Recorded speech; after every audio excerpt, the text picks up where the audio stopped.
क्या होता है, जो भगवान को रूप नहीं मानते हैं वो मानते हैं कि ये शक्ति है, ब्रह्म ज्योति। हाँ, ब्रह्म ज्योति। वो बोलते हैं ब्रह्म ही सब कुछ की, सब सृष्टि के कारण है। हाँ, बात सही है, लेकिन सारे भौतिक सृष्टि के कारण है ब्रह्म ज्योति, ब्रह्मा नहीं, ब्रह्म ज्योति। ये भी गलत होता है। लोग बोलते हैं कि ब्रह्मा, अगर ब्रह्मा मानते हैं तो भी तो रूप साकार हो जाता है। ब्रह्म ज्योति। मैं सोचा, मैं लेट आया था, मुझे थोड़ा सा स्वास्थ्य मिल रहा है ये देख कर कि आप सब हमसे भी लेट आ रहे हैं।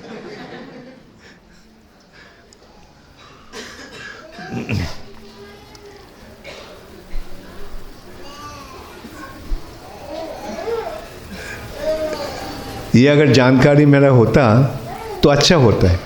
मतलब इस्कॉन में 8:30 का मतलब है 9।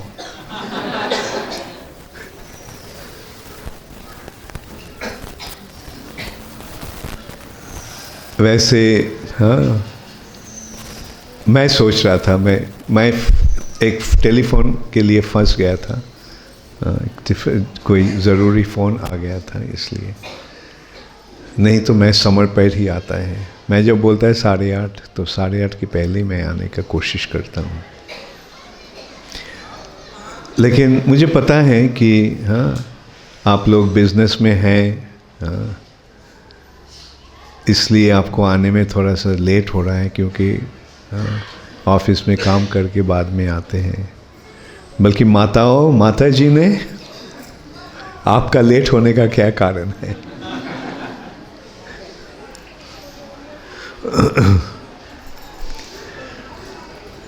हरे कृष्णा। ये जो क्लास होता है, ये क्लास में समय पर आना ज़रूरी है, क्योंकि शुरू से ही अगर हमको जानकारी नहीं रहता है कि किस विषय पर चर्चा हो रहा है, तो बाद में इसका सही रूप से समझना मुश्किल हो जाता है।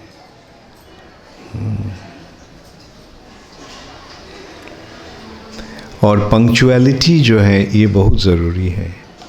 जो क्यों ज़रूरी है, हाँ, ये विचार भी हम कर सकते हैं। तो मैं वेट कर रहा हूँ, सब आने के बाद बोलूँगा मैं।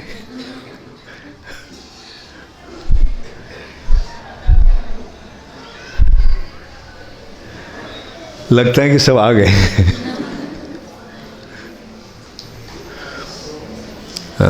विचार ये भी है, आज बुधवार है, middle of the week, probably it's difficult. समय ये जो है, समय जो है ये भी भगवान का ही प्रकाश है। काल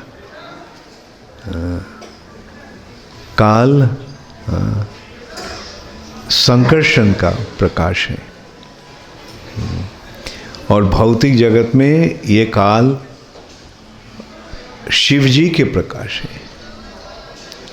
इसलिए शिव जी का और एक नाम है, क्या है? महाकाल। महाकाल।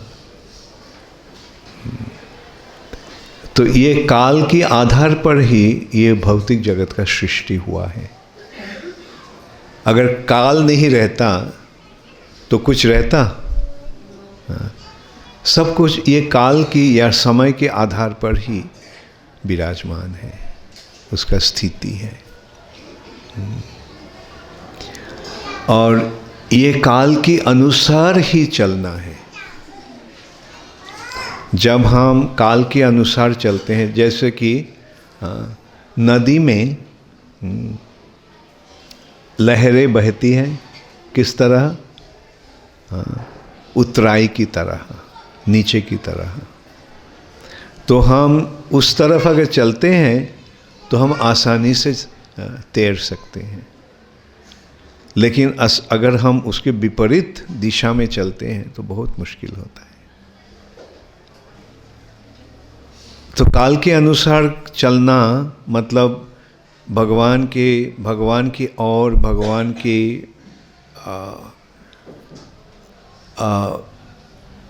ऊपर विश्वास रख के भगवान के सेवा के लिए जब हम चलते हैं तो हम काल के अनुकूल दिशा में चल रहे हैं। और जब हम काल के विरोधी रूप में जाते हैं, प्रतिकूल रूप में जाते हैं, तो बहुत मुश्किल होता है। जब हम अपने लिए काल को उपयोग करना चाहते हैं तो मुश्किल हो जाता है। तो काल के अनुकूल दिशा में ही चलना सही है। तो ठीक है, तो समझ गए। तो कौन दिशा में चलेंगे? काल के अनुकूल दिशा में। हाँ, एक हाथ केवल उठा है। Thank you. मतलब जो कुछ करना है समय पर करना है। हाँ, अगर 8:30 बजे कुछ करना है तो 9:30 बजे नहीं करना है। हाँ, लेकिन 8:30 बजे जो करना है वो अगर 7:30 बजे कर लिया तो बहुत अच्छा। हाँ, लेकिन जब हम मिलजुल के कुछ करते हैं तो अनुकूल भाव से ही करना चाहिए, क्योंकि सबके लिए ही काल बहुत ही कीमती है। चाणक्य पंडित ने कह रहे हैं, सारे दुनिया के जितने सारे दौलत हैं उस दौलत से भी हम एक पल भी नहीं मोल सकते हैं। जो समय चला गया है उसको हम वापस ला सकते हैं नहीं। तो इसलिए समय जो हमें मिला है उसको सही रूप से उसको सदुपयोग करना चाहिए। अच्छा, तो चलिए साकार निराकार के विचार में हम चलते हैं जो हम शुरू किए थे। तो भारत में अधिक से अधिक आदमी निराकारवादी बन गए।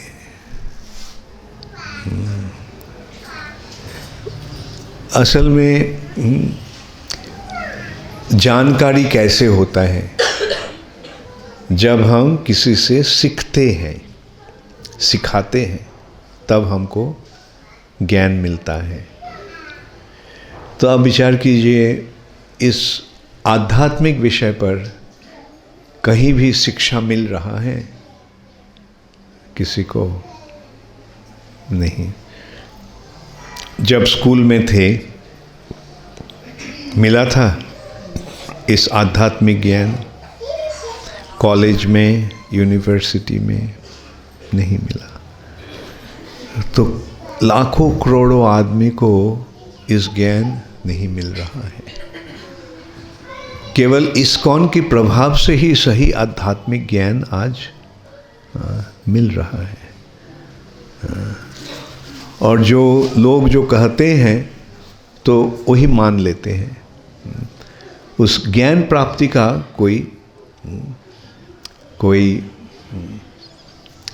इंटरेस्ट, उत्साह नहीं है। मैं जब कुछ साल पहले उज्जैन में एक प्रोजेक्ट शुरू किया था और जब वहाँ गया तो देखा सब आदमी, धर्म क्षेत्र है उज्जैन, भारत की 7 सबसे बड़े धर्म क्षेत्र में से एक है उज्जैन, अवंती। बहुत सारे साधु संत वहाँ आते हैं। महाकाल मंदिर है वहाँ, शिव जी के 12 स्थानों में से, ज्योतिर्लिंगों में से एक है उज्जैन। इस नगरी, अवंती नगरी, सांदीपनि मुनि कृष्ण के गुरु के आश्रम था। वहाँ कृष्ण बलराम आके शिक्षा प्राप्त हुआ था। तो इस तरह बहुत सारे मंदिर वहाँ हैं और काफ़ी लोग आते हैं वहाँ। कुंभ मेला भी होता है वहाँ सिंहस्थ। लेकिन सब निराकारवादी।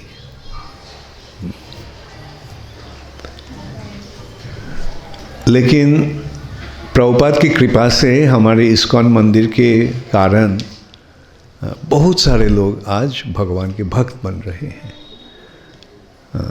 आप लोग कौन कौन गए थे उज्जैन में? Very nice. तो कैसा लगा वहाँ, वो जगह कैसे देखा? तो वैसे वहाँ के वो नगरी बहुत ही सुंदर है, बहुत साफ सुथरा है, वहाँ के लोग भी बहुत अच्छे हैं, लेकिन सही शिक्षा नहीं मिल रहा था, इसलिए सब निराकारवादी बन गया था। लेकिन आज इस्कॉन के प्रभाव से सब भक्त बन रहे हैं, क्योंकि उसको पता चलता है, अपनी बुद्धि के द्वारा जब विचार करते हैं तब उन्होंने मान लेते हैं कि ये सही विचार है। जैसे मैं बताया, सही देखिए, सरल विचार ये है। कोई धनवान व्यक्ति का रूप होता है, गुणवान व्यक्ति का रूप होता है, बलवान व्यक्ति का रूप होता है, तो भगवान का रूप जरूर होगा। अच्छा, ये जो साकार निराकार का जो विचार है, उसका भी हम सही रूप से शास्त्र के आधार पर विचार कर सकते हैं। श्रीमद् भागवत में द्वितीय स्कंद में एक द्वितीय अध्याय में एक वर्णन आ रहा है। वदन्ति तत्तत्त्वविदस्तत्त्वं जज ज्ञानम अद्वयम ब्रह्मेति परमात्मेति भगवान इति शब्दते। वदन्ति का मतलब है बोलते हैं, वदन्ति तत्तत्त्वविदस्तत्त्वम, जिनको तत्व ज्ञान, आध्यात्मिक ज्ञान है, तत्व के बारे में, परम सत्य के बारे में वो बोलते हैं, यद्यपि वो सत्य एकम एवं अद्वितीयम, एक और जिसका दूसरा नहीं है, अद्वयम, अद्वय, जिसका दूसरा नहीं है, उस एक जिसका दूसरा नहीं है उसको तीन नाम में संबोधन करते हैं। वदन्ति तत्तत्त्वविदस्तत्त्वं जज ज्ञानम अद्वयम ब्रह्मेति, ब्रह्म, परमात्मेति, परमात्मा, और भगवान इति शब्दते। ब्रह्मेति परमात्मेति भगवान इति शब्दते। ब्रह्म, परमात्मा और भगवान। ब्रह्म क्या है? ब्रह्म है भगवान की अंग ज्योति। भगवान के शरीर से एक ज्योति निकल रहा है जो सारे आध्यात्मिक जगत फैल गया है। सारे आध्यात्मिक जगत है ज्योतिर्मय। वो ज्योति कैसी है? भगवान से ज्योति। जैसे इस जगत में ज्योति या लाइट कैसे आया? सूरज से। एक सूरज से सारे ज्योति इस जगत को, इस जगत में छा गया है, फैल गए हैं। वैसे ही आध्यात्मिक जगत जो है, वहाँ भगवान की जो ज्योति है उससे आध्यात्मिक जगत पूर्ण हुआ है। इसलिए आध्यात्मिक जगत ज्योतिर्मय है। और इस भौतिक जगत कैसी है? आध्यात्मिक जगत की पूर्ण विपरीत। उस जगत है ज्योतिर्मय है, इस जगत अंधेरा है ना। अगर सूरज ना होता तो ज्योति होता ही यहाँ, अंधेरा दूर करने का कोई संभावना नहीं रहता है। तो इस अंधेरा जगत में सूरज के कारण थोड़ा सा किरण या लाइट मिल रहा है। लेकिन आध्यात्मिक जगत में, भगवत धाम में हर समय ये ज्योति है। उस ज्योति को ब्रह्म ज्योति कहा जाता है। और इस ब्रह्म ज्योति का ही विकार है इस भौतिक जगत। ब्रह्म का परिवर्तन होता है, ट्रांसफॉर्मेशन।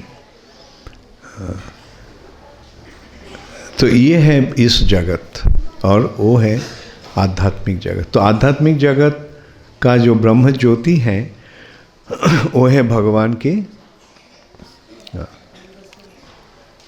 की अंग ज्योति।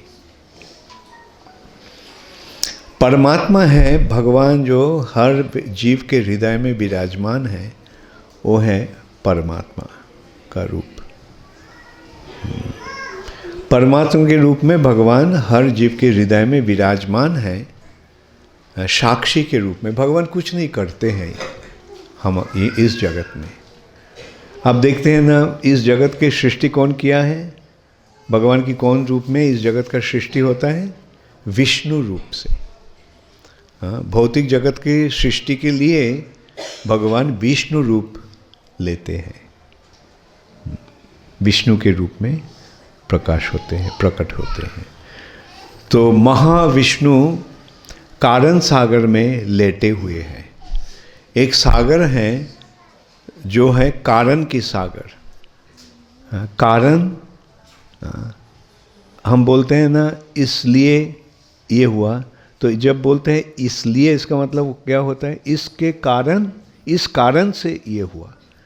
तो हर जो क्रिया है, हर क्रिया के पीछे कारण रहता है। तो कारण भी एक वस्तु है। जैसे पानी एक वस्तु है, कारण भी एक वस्तु है। पानी का जैसे एक सागर है, कारण का भी एक सागर है। वो कारण सागर में महाविष्णु के रूप में भगवान लेटते हैं। और जब भगवान श्वास लेते हैं, पानी के नीचे, पानी के अंदर आप अगर सांस लेते हैं तो क्या होता है? बुदबुदा निकलता है। तो ऐसे भगवान जो श्वास ले रहे हैं, उसके कारण जो बबल्स, बुदबुद निकल रहा है, वो है एक एक ब्रह्मांड। भगवान केवल मुंह और नाक से ही श्वास नहीं ले रहे हैं, भगवान अपने रोम रोम से भी श्वास लेते हैं, और उसके कारण भी बुदबुद निकल रहा है। तो ऐसे अनंत कोटि, अंतहीन बुदबुद निकल रहा है, और ये एक एक बुदबुद है एक एक ब्रह्मांड। तत्पश्चात महाविष्णु गर्भोदक्षयी विष्णु के रूप में हर ब्रह्मांड में प्रवेश करते हैं, और हर अपना शरीर से पानी निकलकर उस ब्रह्मांड का आधा भाग भर देते हैं और उस पर लेट जाते हैं अनंत शेष की सैया में।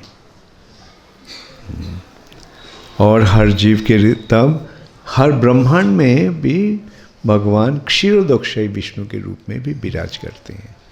तो अब देखिए, ये जो विष्णु, तीन विष्णु हैं, कारणोदक्षयी विष्णु, गर्भोदक्षयी विष्णु, क्षीरोदक्षयी विष्णु। तो शाई का मतलब क्या है? शाई का मतलब क्या होता है? हाँ, सोए हुए हैं, है ना? सोए, लाइंग डाउन, हाँ, लेटे हुए, हाँ, लेटे हुए, सोए हुए। इसका मतलब क्या है? कुछ नहीं कर रहे हैं। तो ऐसे हम देख सकते हैं कि भौतिक जगत में भगवान कुछ नहीं करते हैं। केवल क्या करते हैं? महाविष्णु के रूप में महाविष्णु दृष्टिपात करते हैं भौतिक जगत के प्रति, और भौतिक जगत प्रकट हो जाता है। हर जीव यहाँ आ जाते हैं, हम सब यहाँ आ गया, और इसलिए भौतिक जगत प्रकट हुआ, व्यक्त हुआ है। अव्यक्तादीनि भूतानि वक्तमद्धानि भारत, अव्यक्तान निधनान नेव तत्र का परिदेवना। ये जगत अव्यक्त था, अव्यक्त मतलब अप्रकाश था, बीच में व्यक्त हुआ या प्रकाश हुआ, और बाद में फिर अव्यक्त हो जाएंगे। तो ये है इस भौतिक जगत का स्थिति। ये जगत क्यों कब प्रकाश होता है? जब भगवान इस जगत के प्रति या माया के प्रति इक्षण या दृष्टिपात करते हैं। यही है भगवान की क्रिया, सिर्फ माया के प्रति देखते हैं और इस भौतिक जगत प्रकाश होता है। गर्भोदक्षयी विष्णु के रूप में लेटे हुए हैं, कुछ नहीं कर रहे हैं, केवल उनके नाभि से ब्रह्मा जी प्रकट होते हैं। एक नाभि से एक कमल निकलता है और उसमें ब्रह्मा जी विराजमान हैं। और हर जीव के हृदय में परमात्मा के रूप में भगवान केवल साक्षी के रूप में, उपद्रष्टा अनुमंता च के रूप में विराजमान है, कुछ नहीं करते हैं। तो इससे हमें क्या शिक्षा मिलता है? कभी नहीं ये बोलना कि भगवान हमें क्यों ऐसा किया है। इस जगत में भगवान कुछ नहीं कर रहे हैं। हाँ, भगवान हम पर छोड़ दिया, चाहे तुम जो चाहते हो करो, लेकिन उसका फल भी तुमको भोगना पड़ेगा। हाँ, ये है विचार। हम भगवान को बोला कि हम और कहीं जाना चाहते हैं जहां हम आप जैसा बन सकते हैं, तो भगवान बोला चलो जाओ बनो। हाँ, तो इस जगत में हम सब छोटे छोटे भगवान हैं, है ना। हम सब कुछ ईश्वर, ईश्वर का मतलब है कंट्रोलर, हम सब कंट्रोल करना चाहते हैं ना। हाँ, तो ये भगवान हमको क्यों इस अवसर दिए हैं? क्योंकि हम चाहा था। भगवान को, भगवान से बिछड़, भगवान को छोड़कर खुद हम सब कुछ करने का प्रयास किया। तो भगवान तो जो जैसे चाहता है भगवान उसको ऐसे ही देते हैं। जे यथा मांग प्रपद्यन्ते तांग तथैव भजाम्यहम्। हमें दे रहे हैं अवसर और उसके अनुसार क्या होता है, कभी कभी हमको थोड़ा सा सुख मिलता है और कभी कभी दुख मिल रहा है।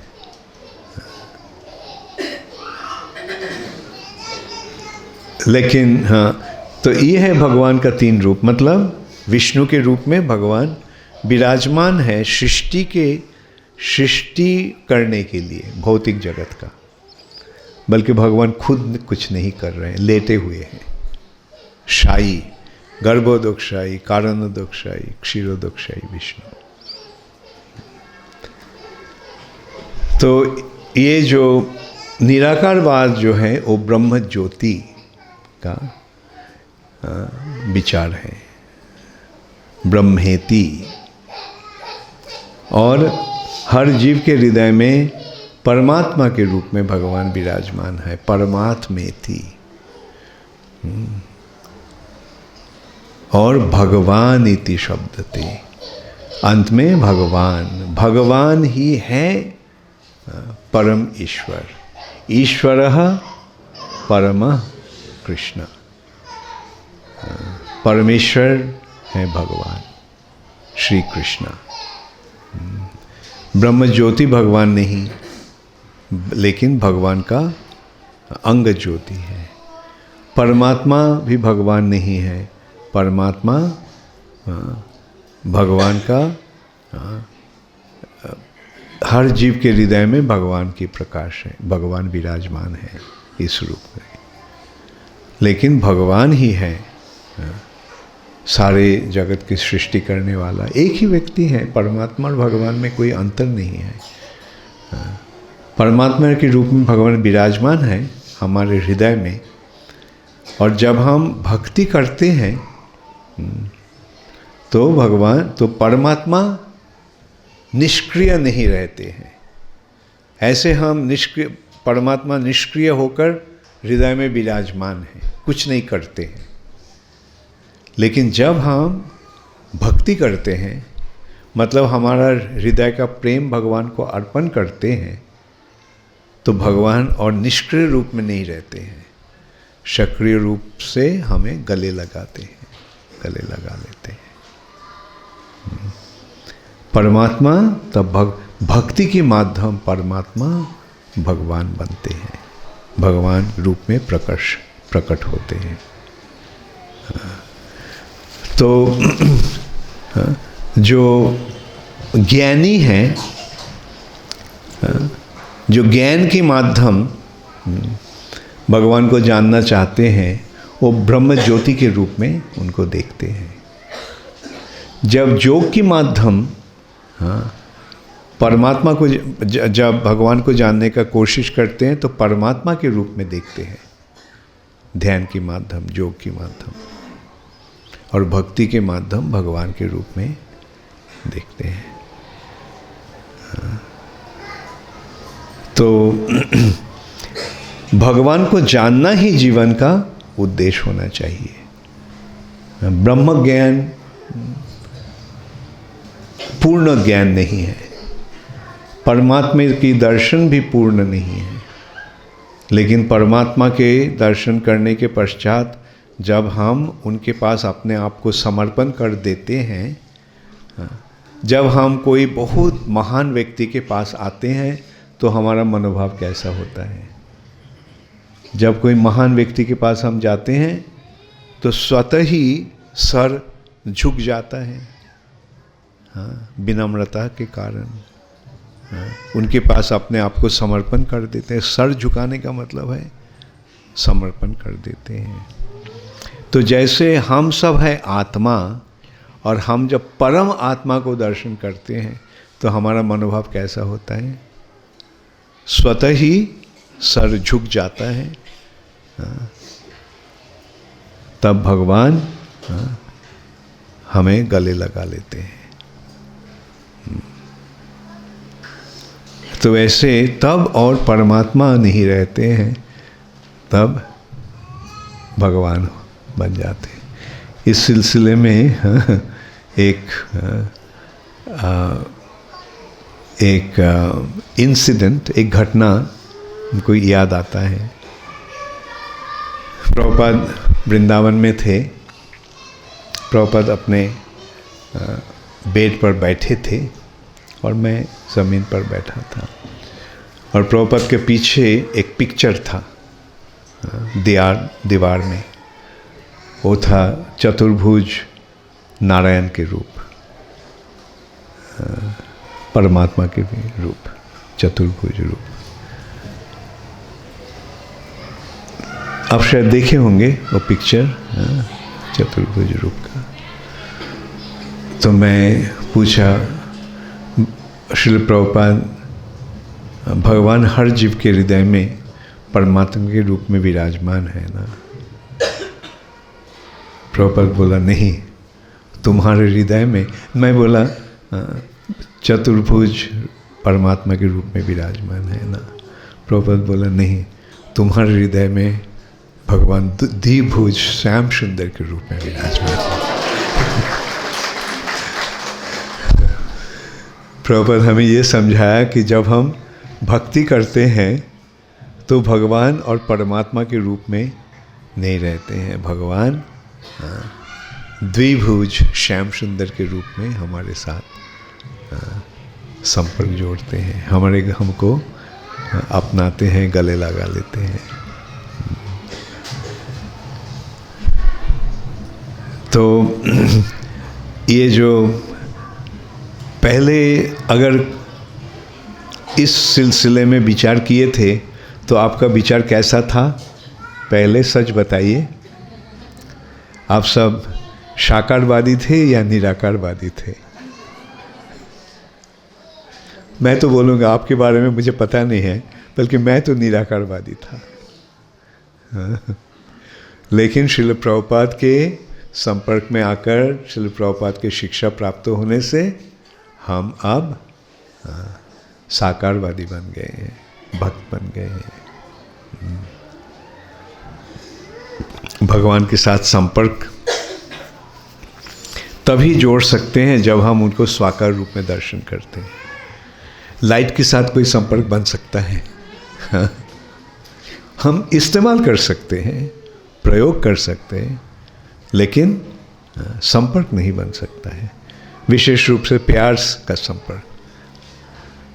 कोई कभी बोला, oh light bulb, I love you so much.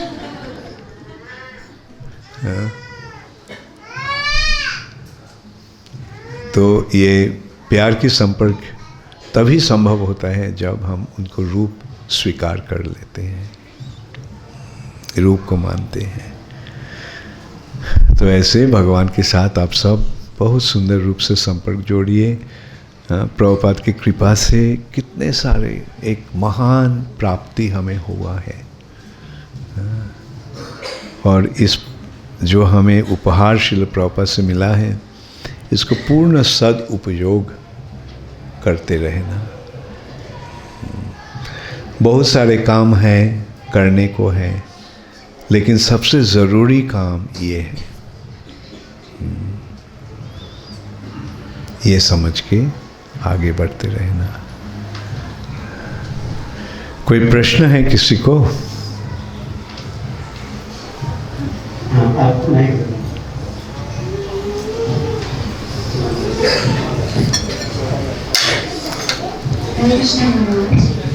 Brahma ji said that Shiradakshaya Vishnu is doing nothing, he's just watching us, and the things which are coming in our lives, it is according to our karmas.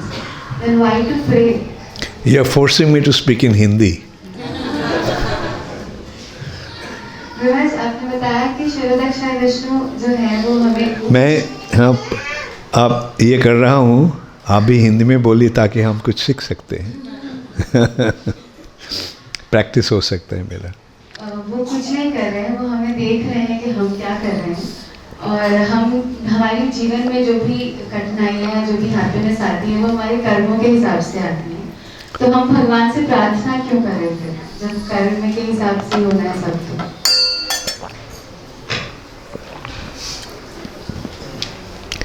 तो भगवान खुद कुछ नहीं करते हैं, बल्कि भगवान एक सिस्टम तैयार किए हैं जिसके कारण सब कुछ चल रहा है।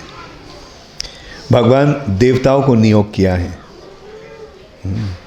ये जगत को संभालने के लिए। भगवान लेटे हुए हैं, जैसे वही कोई बड़े आदमी, बड़े कंपनी का मालिक है, वो क्या करते हैं, बिस्तर में लेटे रहते हैं और उनके सारे कर्मचारियाँ बिजनेस संभालते हैं। वैसे ही भगवान लेटे हुए हैं और उनके जो एम्प्लॉयज़ हैं वो सब संभाल रहे हैं। तो हम जब प्रार्थना करते हैं भगवान के पास, तो एम्प्लॉयज़ लोग सुनते हैं और उसके अनुसार उसका फल देते हैं, क्योंकि भगवान बोल दिया जो हमको शरण ले लेंगे तुम लोग उनको संभालो अच्छी रूप से। समझा? और भगवान तो यद्यपि भगवान लेटे हुए हैं, लेकिन भगवान देख रहे हैं। और जब तुम भगवान के पास प्रार्थना करते हो तब भगवान मुस्कुराते हैं और भगवान प्रसन्न होते हैं। और जब सब देखते हैं भगवान के कर्मचारी भगवान प्रसन्न हो गए हैं, तो वो सब तुमको सारे मदद देने लगता है। Thank you.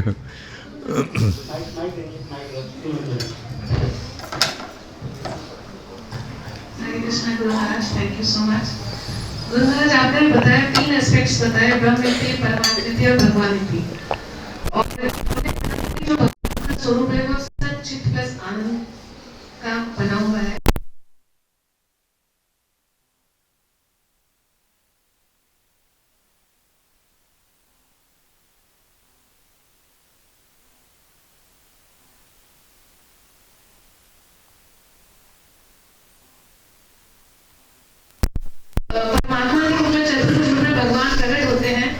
आनंद के स्रोत नहीं है क्या?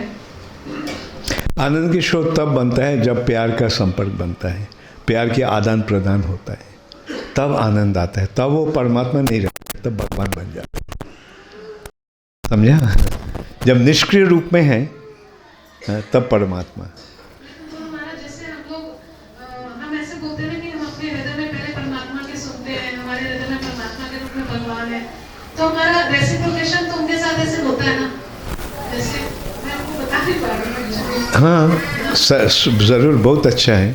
रेसिप्रोकेशन शुरू होता है, लेकिन भगवान प्रतीक्षा करते हैं कब तक वो रेसिप्रोकेशन बिल्कुल सही बनेगा। तब वो फॉर्म चेंज कर देते हैं, जब सही बनेगा तब रेसिप्रोकेट करेंगे। तब उनकी फॉर्म चेंज हो जाती है, श्याम सुंदर के रूप में, भगवान के रूप में।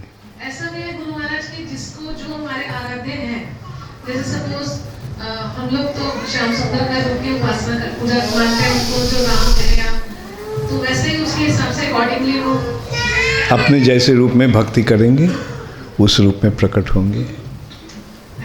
हाँ। जो चतुर्भुज नारायण के रूप में दर्शन करेंगे, उनके पास चतुर्भुज रूप में ही आएंगे। हाँ।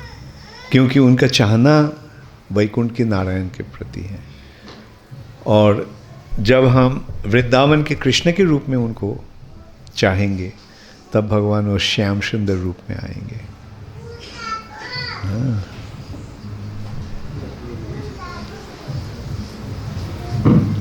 हरे कृष्ण। प्रभु जी, जब हम फिलोसोफर्स की बात करते हैं तो वो साक्षी भाव को 7 लेयर जो है, शरीर, श्वास, मन, बुद्धि, चित्त, अहंकार, इसके परे की बात वो करते हैं। वो भी नहीं, मैं क्या हुआ, क्या बोलते हैं? अद्वैत फिलोसोफर्स जो हैं, हाँ, वो भी साक्षी भाव की बात करते हैं। किसकी बात? साक्षी भाव, विटनेस, साक्षी। ओके। हाँ। वो ज्यादातर अपने लेक्चरों में जितने भी अद्वैत फिलोसोफर तो साक्षी दर्शन और उपनिषद के इस्तेमाल, जैसे कंठ उपनिषद की उपनिषद हुआ, उसका उदाहरण देके वो भी साक्षी भाव की बात करते हैं। तो जो साक्षी है, ये स्व है कि परमात्मा है? साक्षी, साक्षी के रूप में, परमात्मा के रूप में भगवान साक्षी हैं, परमात्मा के रूप में साक्षी हैं, और प्यार के रूप में भगवान हैं। हाँ। क्योंकि साक्षी जो है, भगवान उस रूप में वहाँ विराजमान है, देख रहे हैं, बल्कि कुछ कर नहीं रहे हैं। हाँ। लेकिन जब प्यार होता है तो क्या, दोनों पार्टी सक्रिय बन जाते हैं, दोनों पार्टी अपने आप को गले लगा लेते हैं। हाँ, एक दूसरे को गले लगा लेते हैं। तो ऐसे तब और भगवान निष्क्रिय नहीं है, सक्रिय हो जाते हैं। हाँ। जी, वो ये भी कहते हैं कि जैसे बूंद सागर में मिल जाना, तो वो अद्वैत हो जाता है, तो फिलोसॉफी तो फिर अलग पड़ जाती है। उधर ही सागर में मिल सकता है, बल्कि सागर नहीं बनता है, बूंद बूंद ही रह जाता है ना। पानी का बूंद जो है वो सागर में मिलके सागर नहीं बनता है, बूंद ही रह जाता है। हाँ, हम अगर एटॉमिक स्ट्रक्चर देखेंगे, H2O ही रह जाता है ना। सारा सागर भी H2O है, बूंद भी H2O है, लेकिन बूंद है बूंद और सागर है विशाल। सूरज की किरण है किरण, और सूरज है पूर्ण। हाँ, ये इसका मतलब ये नहीं है कि पानी में गया, सागर में गया तो सागर बन गया, ये गलत विचार है।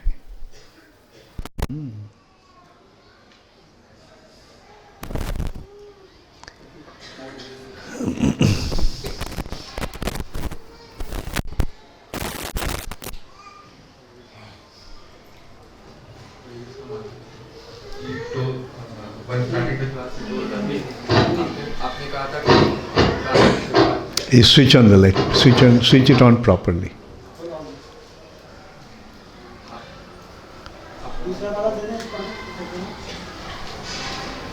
It is working.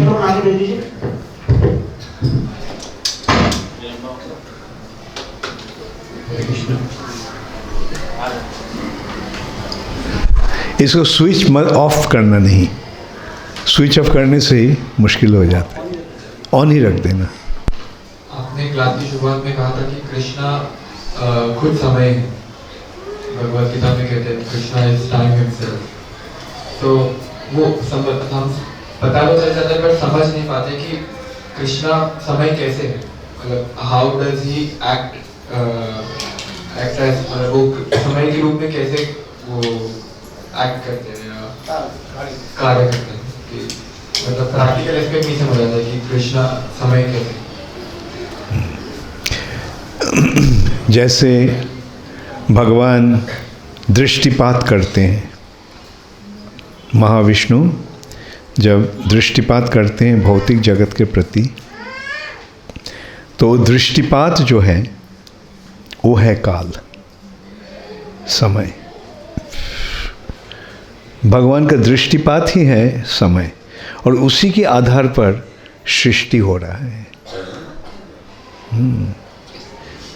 कैसे हो रहा है? भगवान एक दृष्टिपात के माध्यम बहुत सारे काम कर लेते हैं। भगवान एक क्रिया के द्वारा बहुत सारे कार्य संपादन करते हैं। जैसे दृष्टिपात किया भौतिक जगत के प्रति, और सारे जीवात्माओं ने उस दृष्टि के माध्यम भौतिक जगत में आ जाता है। हाँ? और तब ब्रह्मा जी उनको रूप देते हैं, शरीर देते हैं। हाँ? ऐसे हम सब इस जगत में आए हैं। हम जो आत्मा हैं, भगवान की दृष्टिपात के माध्यम इस जगत में आया, और यहाँ आकर हमको ये शरीर मिला, और ये शरीर के द्वारा हमें क्षमता मिला है काम कार्य करने का। तो ये जो प्रक्रिया जो है, हमको आना, इस जगत का सृष्टि में विराज करना, जो कुछ हो रहा है वो काल के आधार पर ही विराजमान है। Everything is existing on the basis of time, right? So that is how Krishna is manifesting in the form of time.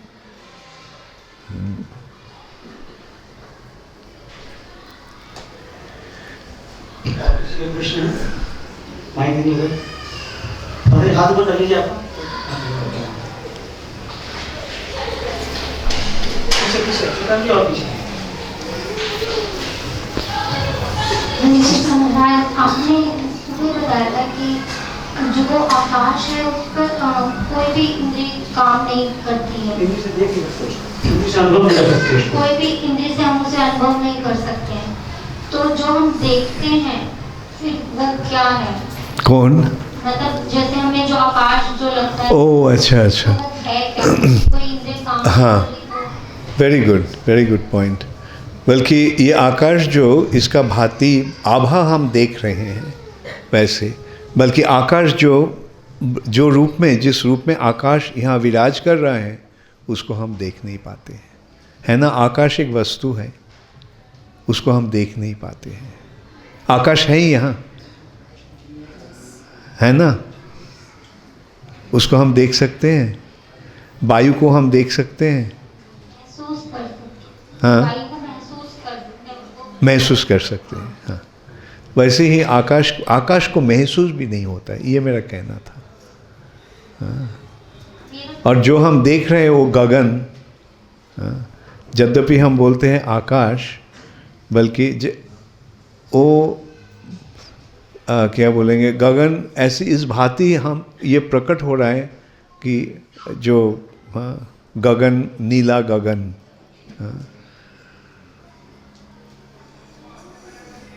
वो हम ऐसे, बल्कि उसका क्या उपलब्धि हो रहा है यहाँ? नहीं, आभास मात्र है उसका। यही कहना ठीक है। वो अगर आप सोचते हैं कि कहना चाहते हैं कि हाँ, आकाश को भी हम ऐसे देख सकते हैं गगन के रूप में, ठीक है, कोई बात नहीं, आप मान सकते हैं, हाँ, देख सकते हैं।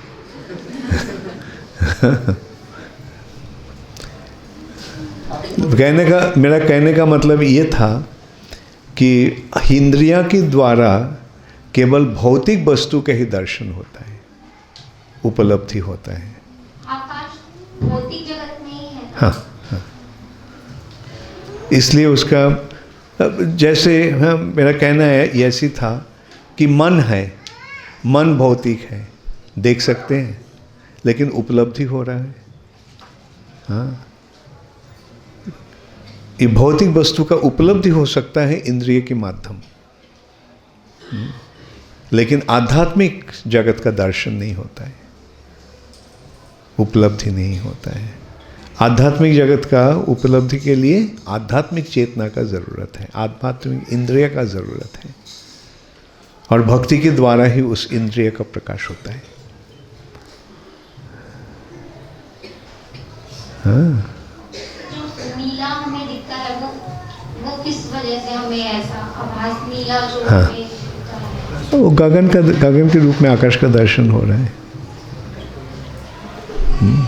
ठीक है। आप कृष्ण कृष्ण। आज सुबह एक कॉलेज प्रोग्राम में एक स्टूडेंट ने बहुत अच्छा प्रश्न पूछा गुरुराज से, महाराज ज्ञान शरीर का विषय है या आत्मा का विषय है?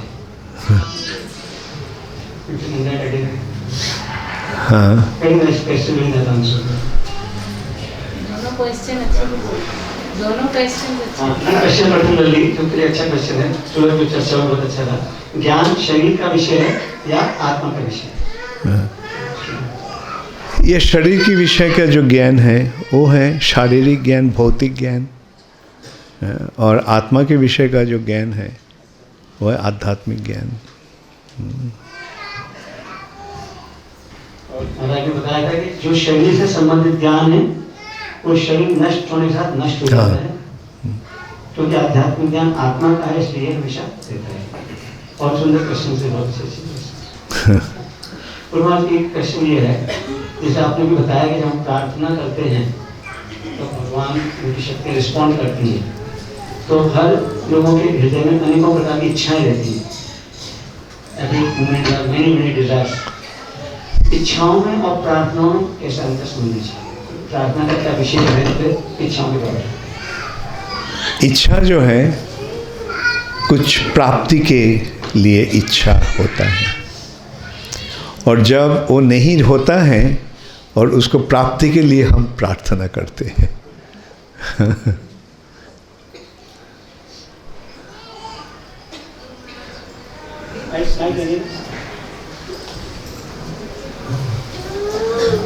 सॉरी गुरु महाराज, आपने भी बताया कि मन भौतिक है, मन भौतिक है, भौतिक जगत है, हमारे मन में इच्छाएं हैं। तो क्या जो आध्यात्मिक जगत में रहते हैं उनका तो कुछ भी भौतिक नहीं है, तो इसका मतलब उनके हृदय में मन नहीं है, फिर उनकी इच्छाएं कहाँ पे होंगी गुरु महाराज? असल में मन आध्यात्मिक है, यहाँ आकर मौन भौतिक बन गया। ये जो चेतना का जो प्रवाह है वो है मन। भगवान कह रहे हैं ना, मन मना भव, अपने मन के द्वारा केवल मेरा ही चिंतन करना चाहिए। मन का क्रिया है चिंतन। तो किस विषय में चिंता होना चाहिए? चिंतन होना चाहिए भगवान के बारे में।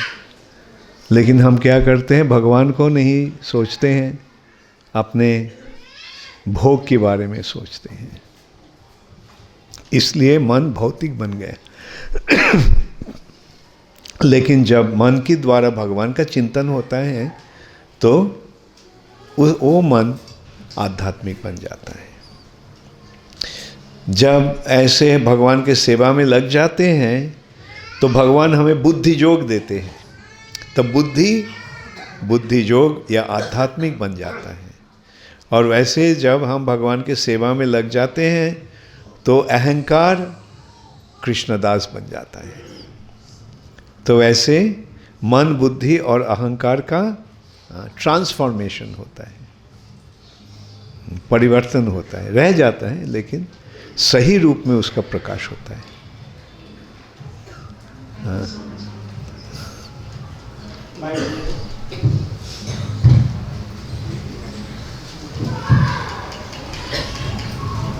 हरे कृष्णा। हम लोग कहते हैं कि भगवान की इच्छा के बगैर एक पत्ता भी नहीं हिलता। तो मेरा प्रश्न ये है कि अगर कोई आदमी आपघात करता है तो वो भगवान की इच्छा होती है। मैं जैसे बताया, भगवान अरेंजमेंट किया है लेकिन खुद कुछ नहीं करते हैं। और वो अरेंजमेंट क्या है? गुण कर्म विभाग ऐसा, गुण और कर्म के अनुसार सब कुछ हो रहा है। मतलब उसका पहले से तय है जन्म के साथ ही कि आदमी आपघात करके ही मरेगा? नहीं, जन्म होता है उसका पूर्व जन्म के कर्म के अनुसार, और इस जन्म में जो कुछ हो रहा है वो भी कर्म के अनुसार हो रहा है। पूर्व जन्म का मतलब हमारे जो कर्म है उसका एक जन्म में ही उसका पूर्ति नहीं होता है, रह जाता है। जन्म जन्म के कार्य क्रिया कर्म हमारे साथ रह जाता है और उसकी फल आता है ये देवता की निर्देश अनुसार। जैसे दैव कर्मणा दैव नेत्रेण जंतर देहोपपत्ते। कर्मणा, कर्म के द्वारा, कर्म के नाते, कर्म की विचार से, दैव नेत्रेण, देवताओं ने देख रहे हैं हम क्या कर रहे हैं, और उसके अनुसार उन्होंने हमको शरीर देते हैं और शरीर में कार्य करने का क्षमता देते हैं, और उस क्षमता के अनुसार हमारे कर्म का फल मिलता है। भगवान नहीं बोलते तुम रईस बनो और तुम गरीब बनो, तुम बलवान बनो ये दुर्बल बनो। भगवान नहीं कुछ कहते हैं। जैसे हम देखते हैं कोई व्यक्ति का बड़े रईस परिवार में जन्म होता है, क्यों? पूर्व जन्म का उसका पुण्य कर्म के कारण उसको ऐसा मिलता है। और कोई किसी बहुत दुखी परिवार में जन्म होता है पूर्व जन्म के फल के अनुसार। कोई बहुत सुख भोगते हैं, कोई कष्ट भोगते हैं, ये सारे कर्म के अनुसार हो रहा है। भगवान की इच्छा के बिना एक पत्ता भी हिल नहीं सकता है। इसका मतलब है भगवान जो अरेंजमेंट की है उसके अनुसार ही सब कुछ हो रहा है। ऐसा नहीं कि भगवान आके पत्ता को हिलाते हैं। हाँ। भगवान जो अरेंजमेंट किया है उसके अनुसार सब कुछ हो रहा है। तो इसलिए हम बोल सकते हैं भगवान के by the arrangement of the Supreme Personality of Godhead, things are happening. Yes?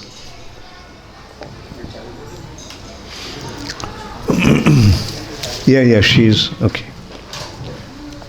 हरे कृष्ण महाराज, अभी आपने बोला कि जैसे भगवान दृष्टिपात करते हैं तो वो काल है, तो हमने इसमें पढ़ा भी है भागवतम में कि जब भगवान दृष्टिपात करते हैं तो वो रुद्र, फर्स्ट दृष्टिपात रुद्र के रूप में होते, दृष्टि ग्लांस, तो रुद्र और काल एक ही चीज है। हाँ, जैसे रुद्र का या शिव जी का एक नाम है Mahakal, Shambhu.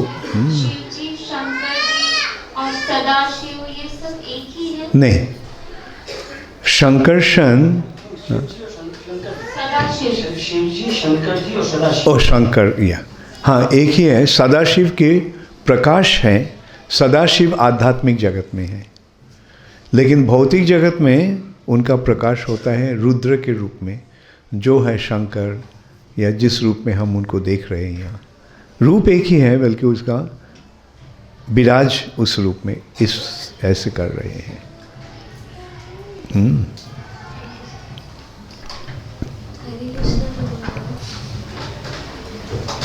Hare Krishna, Guru Maharaj. Okay. Thank you so much for the wonderful class. Please accept the humble obeisance. Guru Maharaj ji, actually हम अपने सीनियर्स जो हमारे कुछ करते हैं तो हमें तब अहंकार आता है, मतलब वो कुछ बहुत अच्छा करते हैं तो हमें उनके अंदर होने में अहंकार आता है, गर्व होता है, we feel proud। मतलब ये अच्छा है या बुरा है? जब कोई अच्छा काम करता है और वो अपना नज़दीक होता है तो स्वाभाविक रूप में ही गर्व होता है, अहंकार नहीं। हाँ, गर्व होता है। केवल बड़े के लिए नहीं, छोटे के लिए भी होते। तुम जब बहुत कुछ अच्छा करते हो तो हमको बहुत गर्व होता है। हाँ?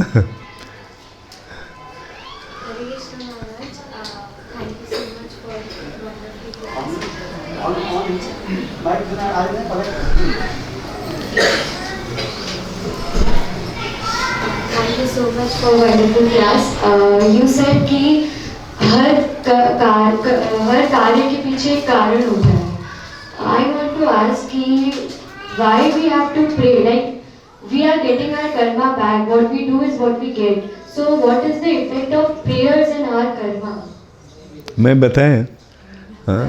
कर्म पे मतलब जैसे अगर हम प्रे कर रहे हैं तो हमारा जो हमने किया है वो तो हमें वापस मिलेगा ही प्रेयर से भी। तो जब जो होने वाला है प्रेयर के नाते, हाँ, उसको एडजस्टमेंट भी हो सकता है। इसलिए प्रेयर करना है। कुछ बहुत खराब होने वाला था, जब हम प्रेयर करते हैं तो देवताओं ने बोलते हैं ठीक है छोड़ दो।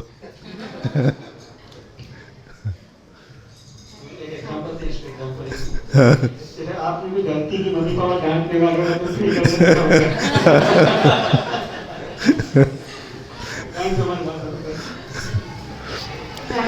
हरे कृष्ण। किसी को जानना पूछना है, कोई संदेह डाउट जिज्ञासा है किसी को? कोई कृष्ण प्रभु कृष्ण कोई? यस माइक दे दो विशाल पीछे, वे बिल्कुल पीछे हैं।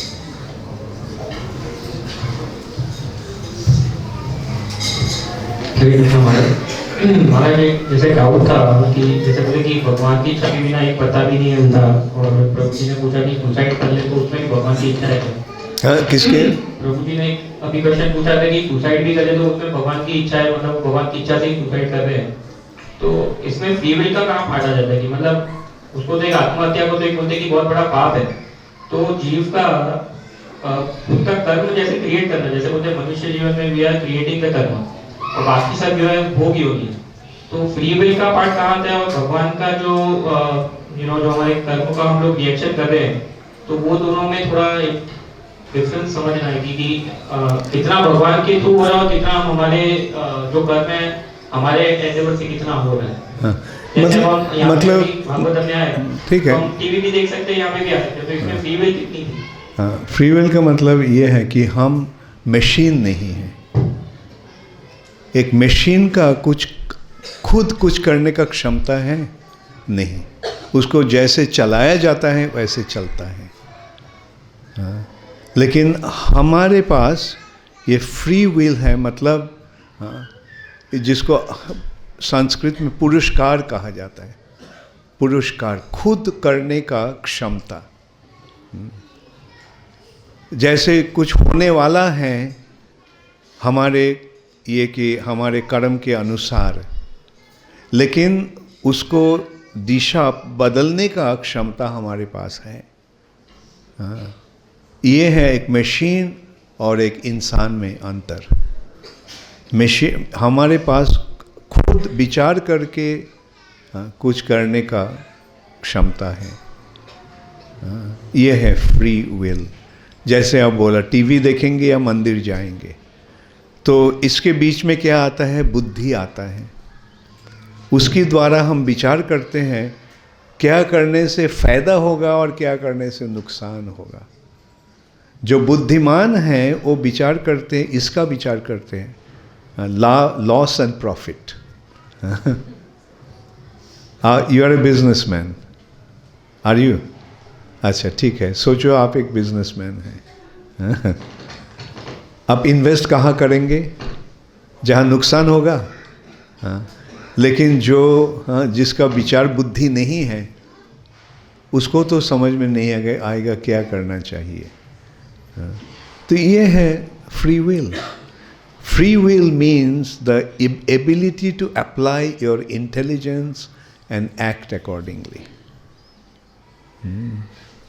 ये भगवान ये जो बुद्धि दिए हैं हमको, ये very wonderful gift. ये जगत दुखमय है. ये जगत ऐसी एक स्थान है जो दुख पाने का स्थान है, लेकिन बुद्धि के द्वारा हम वो दुख को अवॉइड करते हैं. हम अगर इस तरह जाएंगे तो एक्सीडेंट हो सकता है, तो हम ग्रीन लाइट की अपेक्षा करते हैं. क्यों? बुद्धि के द्वारा. रेड लाइट में चलेंगे तो एक्सीडेंट होगा, ग्रीन लाइट में चलेंगे तो सब सही चलेगा. So this is how we are applying our intelligence. We are avoiding suffering conditions by applying your intelligence. हरे कृष्णा. महाराज जी, हमारा अगला जन्म जैसे हमारी इच्छाओं के हिसाब से होता है या हमारे कर्मों के हिसाब से होता है? हमारा अगला जन्म जैसे हमें कहते हैं या कुछ भी नहीं, ये जन्म के नाते कर्मों के हिसाब से होता है. कर्म के साथ. जन्म कर्म चमे दिव्यम. ये कर्म के अनुसार जन्म होता है. सब तो चाहता है राजकुमार बने, है ना. अगर इच्छा के नाते होता तो सब राजकुमार बन जाता था. राजकुमार या राजकुमारी. लेकिन कर्मणा दैव नेत्रेण, देवता ने देख रहे हैं कि हमारे कर्म कैसे हैं और उसके अनुसार हमको जन्म देते हैं. Okay, so I'll stop now. Krishna, आपका बहुत बहुत धन्यवाद.